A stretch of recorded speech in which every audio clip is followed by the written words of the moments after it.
Hello बच्चों, आप सभी का स्वागत है आपके अपने यूट्यूब चैनल में। तो आज के वीडियो में है सीबीएसई क्लास 10th के English first flight chapter 1 a letter to God.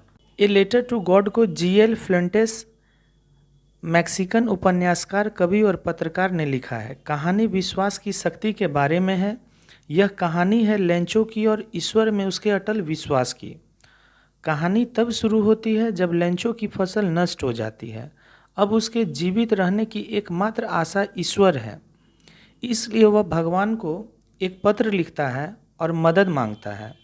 इस पाठ में आप जानेंगे कि उस पत्र में वह क्या लिखता है और क्या उसे मदद मिलती है या नहीं। लेंचो और उसका परिवार एक छोटी पहाड़ी की चोटी पर एक घर में रहते थे। यह उस पहाड़ी पर एकमात्र घर था। लेंचो एक किसान था और उस दिन उसके मकई के खेत को बारिश की ज़रूरत थी। लेंचो अपनी फसलों को अच्छी तरह से जानता था और उस दिन वह आसमान की ओर देख रहा था, क्योंकि वह जानता था कि बारिश होने वाली है। और लेंचो सही था, क्योंकि रात के खाने के समय बारिश शुरू हो गई थी। अब लेंचो अपनी त्वचा पर मीठी बारिश की बूंदों को महसूस करने के लिए बाहर चला गया। वह सोचता है कि बारिश उसके लिए पैसे की तरह है, क्योंकि अब वह अपनी फसल काट सकता है और अपने परिवार के लिए पैसे कमा सकता है। लेकिन जब लेंचो बारिश देखकर खुश हो गया, तभी तेज हवा चलनी शुरू हुई और आसमान से ओले गिरने लगे। तभी लेंचो के बेटे मोती जैसे ओलों को इकट्ठा करने के लिए घर से बाहर निकल आए।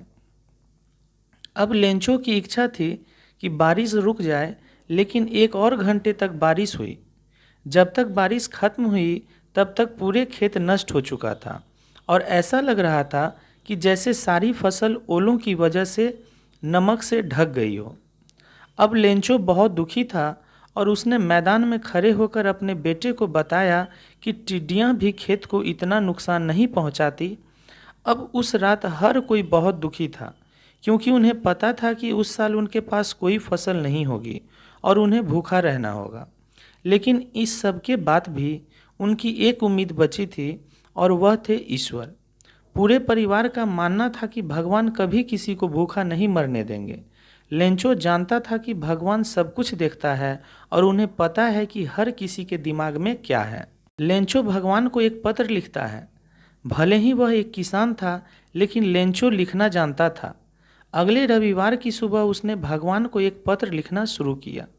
इस पत्र में उसने भगवान से वर्णन किया कि उसके खेत में क्या हुआ था और अगर उसे कुछ पैसे नहीं मिले तो उसके परिवार को कैसी परेशानियां आएंगी। वह भगवान से 100 पैसों भी मांगता है, ताकि वह अपने खेत को फिर से बो सके, फसल आने तक जी सके। अब उसने डाकघर में जाकर पत्र पर एक मोहर लगा दी और इसे मेल बॉक्स में गिरा दिया। डाकघर में एक डाकिया पोस्टमास्टर के पास गया और उसे भगवान को संबोधित यह पत्र दिखाया।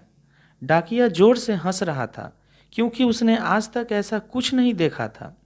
पोस्टमास्टर एक मोटा, मिलनसार और सुखद इंसान था।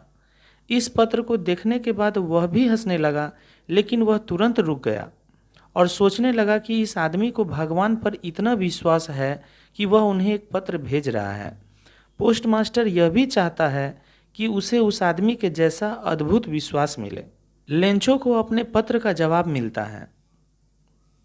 अब पोस्टमास्टर भगवान में लेंचो के विश्वास को तोड़ना नहीं चाहता था, इसलिए उसने इस पत्र का जवाब देने का फैसला किया। लेकिन जैसे ही उसने पत्र पढ़ा, वह जानता था कि उसके पत्र का जवाब देने में कुछ शब्दों से अधिक लगेगा, क्योंकि लेंचो ने भगवान से 100 पैसों की मांग की थी।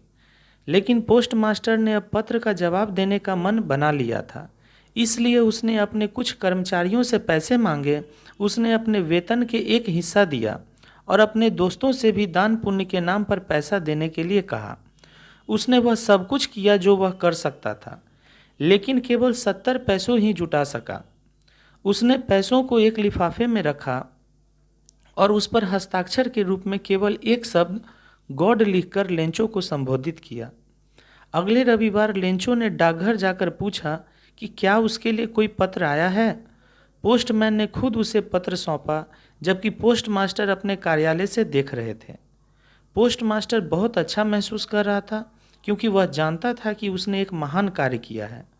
अब पोस्टमास्टर सोच रहे थे कि पैसा पाने वाला आदमी आभारी और अति प्रसन्न होगा, लेकिन वह हैरान हो गया जब लेंचो ने लिफाफा खोला तो वह बिल्कुल भी आश्चर्यचकित नहीं हुआ, और जब वह पैसे गिनने लगा तो उसे गुस्से आने लगा, क्योंकि उसे लिफाफे में केवल 70 पैसे ही मिले थे और उसे पता था कि भगवान गलती नहीं कर सकते। अब लेंचो ने भगवान को एक और पत्र लिखने के लिए कुछ कागज और स्याही उठाई।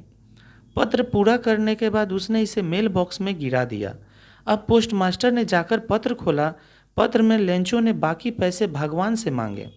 इसके अलावा उसने बाकी बचे पैसों को डाक से न भेजने के लिए कहा, क्योंकि उसके अनुसार डाकघर में कर्मचारी ठगों का एक समूह थे।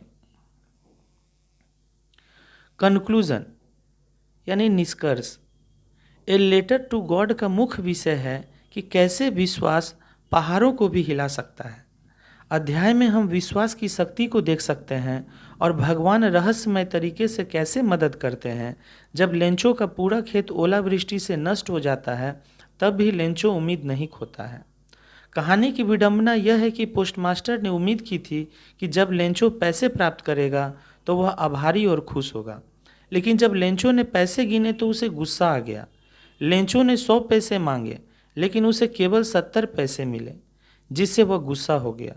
अब वह बचे हुए पैसे के लिए डाकघर के कर्मचारियों को दोषी ठहराता है, क्योंकि लेंचो को पता था कि भगवान गलती नहीं कर सकते और किसी की उम्मीद नहीं तोड़ सकते। A letter to God character sketch. पाठ के 2 मुख्य पात्र हैं। लेंचो एक सरल और मेहनती किसान है जो अपने परिवार के साथ पहाड़ी पर रहता है। वह अपनी फसल नष्ट होने के बाद भी उम्मीद नहीं खोता है और भगवान में बहुत विश्वास रखता है।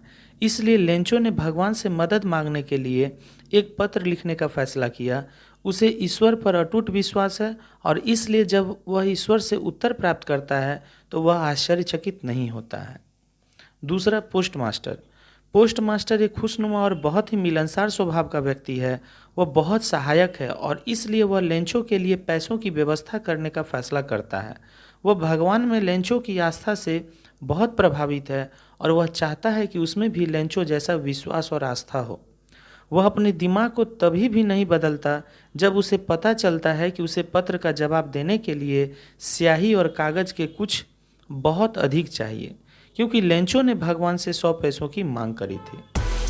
तो इसी के साथ हमारा आज का वीडियो समाप्त होता है। उम्मीद करता हूँ आपको यह वीडियो पसंद आया होगा। यदि आप हमारे चैनल पर नए हैं तो हमारे चैनल को लाइक करें, सब्सक्राइब करें, कमेंट करें और हाँ, बेल आइकन को जरूर प्रेस करें ताकि आपको हमारी सारी लेटेस्ट अपडेट मिलती रहे।